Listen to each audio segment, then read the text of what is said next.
একভাবে এটাই কথার অঙ্কগুলো শেষ সমস্যা। এগুলো সবগুলোই মজার, কারণ এগুলো সবগুলোই দূরত্ব, হার ও সময় জড়িত। সমস্যা সবগুলোই প্রকাশ্যভাবে সমাধান না করে একটু ঘুরিয়ে বীজগণিত দিয়ে করতে হয়, এই জন্যই এগুলো মজার।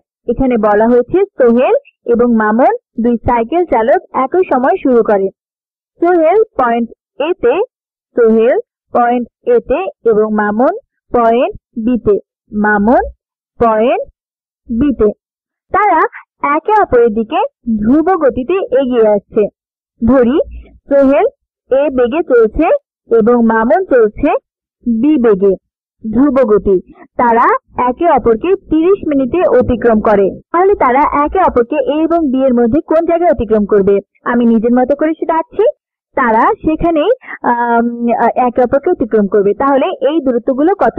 দুজনকে এই পয়েন্টে পৌঁছাতে 30 মিনিট লেগেছে। ঠিক, তারা একে অপরকে 30 মিনিটে অতিক্রম করে এবং সোহেল যে বিন্দু এর দিকে আগাচ্ছে তার সেখানে পৌঁছাতে আরো 20 মিনিট সময় লাগে। সুতরাং এই দূরত্ব সোহেলের জন্য 30 মিনিট সময় নেয়।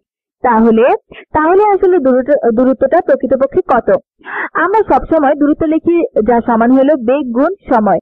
তাহলে আসলে সেই দূরত্বটুকু কত যেটা সে ভ্রমণ করেছে? দেখো, বেগ va, সে va গতিতে ভ্রমণ করছে এবং আমাদের বলা হয়েছে যে তার আরো 30 মিনিট সময় লেগেছে সেখানে পৌঁছাতে। সুতরাং va গুণ 30, এবং যদি বলি যে এই গতি প্রকাশ করেছে মিনিটে, ঠিক আছে, এবং তারপর সোহেল যে বিন্দু এর দিকে এগিয়ে যাচ্ছে সেখানে আরো 20 মিনিট পর পৌঁছাবে। তার মানে এটা তার আরো 20 মিনিট সময় নেবে। সুতরাং এই দূরত্ব ঠিক এখানে আসলে কত?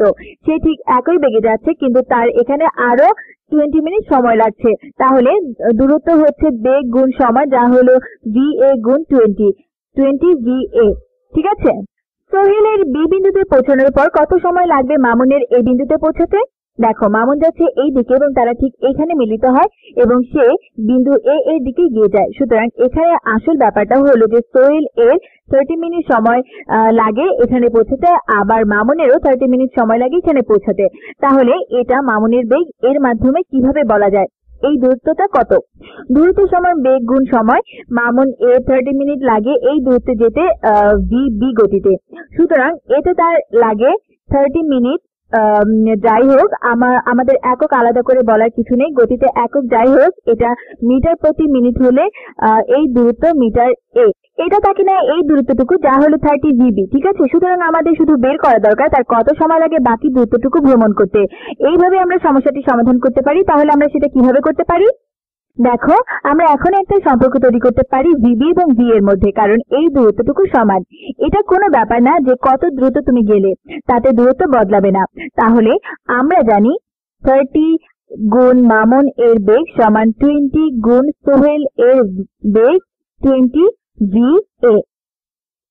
এখন যদি আমরা সোহেলের বেগ মামুনের বেগের মাধ্যমে প্রকাশ করি তাহলে এভাবে করি। হ্যাঁ, এভাবেই করে ফেলি। আমরা পাই, একটু নিচের দিকে নামি, উভয় পক্ষকে 20 দিয়ে ভাগ করলে আমরা পাই 3 এর অর্ধেক এর সোহেলের বেগ, যা মামুন এর বেগের সমান। ঠিক আছে, তাহলে মামুনের বেগ দ্বারা প্রকাশ করলে এই দূরত্বটুকু কত?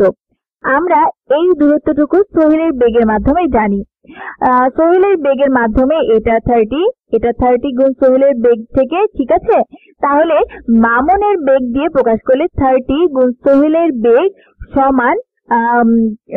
সমান কত হবে? আমরা এটাকে 30 গুণ করি, যে সোহেলের বেগের 30 গুণ, তাহলে আমরা উভয় পক্ষকে 30 দিয়ে গুণ করতে পারি। সুতরাং আমরা 30 দিয়ে এখানে গুণ করি এবং 30 গুণ এটাই হলো দূরত্ব। ঠিক এখানে দূরত্ব সোহেল এর বেগ গুণ 30 মিনিট, তার 30 মিনিট লাগে এই দূরত্বটুকু যেতে। তাহলে এটা একই দূরত্ব যা মামুনের বেগ দিয়ে প্রকাশ করা হয়েছে। সুতরাং 30 গুণ 3 হলো 90, যা 2 দিয়ে ভাগ করলে হয় 45। সুতরাং এটা 45 vb। সুতরাং এই দূরত্ব এখানে হলো 45 vb। তাহলে দূরত্ব হলো হার গুণ, এখানে এটা হলো হার গুণ সময়। সুতরাং এটা হলো যত মিনিট সময় লাগে মামুনের এই দূরত্বটুকু অতিক্রম করতে। তাহলে এখন আমাদের প্রশ্নে কি জিজ্ঞাসা করা হয়েছে? সোহেলের বি বিন্দুতে পৌঁছানোর পর মামুনের এই বিন্দুতে পৌঁছাতে কত সময় লাগবে? তাহলে তারা উভয় এখানে পৌঁছায় এবং আরো 20 মিনিট পর সোহেল এখানে পৌঁছায়, এবং আর কত মিনিট? আর 45 মিনিট পর মামুন সেখানে পৌঁছাবে, আরো 45 মিনিট। সুতরাং সোহেলের 20 মিনিট লাগে এখানে আসতে এবং মামুনের 45 মিনিট লাগে এখানে পৌঁছাতে। তাদের মিলিত হবার পর ঠিক এইখান থেকে একেবারে কেন্দ্রে, সুতরাং মামুনের আরো 25 মিনিট লাগবে। ঠিক আছে, 20 মিনিট পর সোহেল এখানে পৌঁছাবে এবং এটার পর আরো 25 মিনিট লাগবে মামুনের এখানে পৌঁছাতে। মিলিত হবার 45 মিনিট পর, সুতরাং উত্তর হলো 25 মিনিট। 25 মিনিট। সুতরাং এর বি বিন্দুতে পৌঁছানোর পর কত সময় লাগবে মামুনের এই বিন্দুতে পৌঁছাতে? হ্যাঁ, এটা 25। তুমি এটাও জিজ্ঞাসা করতে পারো তাদের মিলিত হবার পর কত সময় লাগে মামুনের এই বিন্দুতে পৌঁছাতে, যা হবে 45। কিন্তু তারা জানতে চায় সোহেলের পৌঁছানোর পর আরো কত সময় লাগবে। যাই হোক, আমার মনে হয়েছিল যে এটা কাজের হতে পারে এবং শেষবারের মতো আপনাকে ধন্যবাদ জানাচ্ছি এই সমস্যাটা আমাদের পাঠানোর জন্য।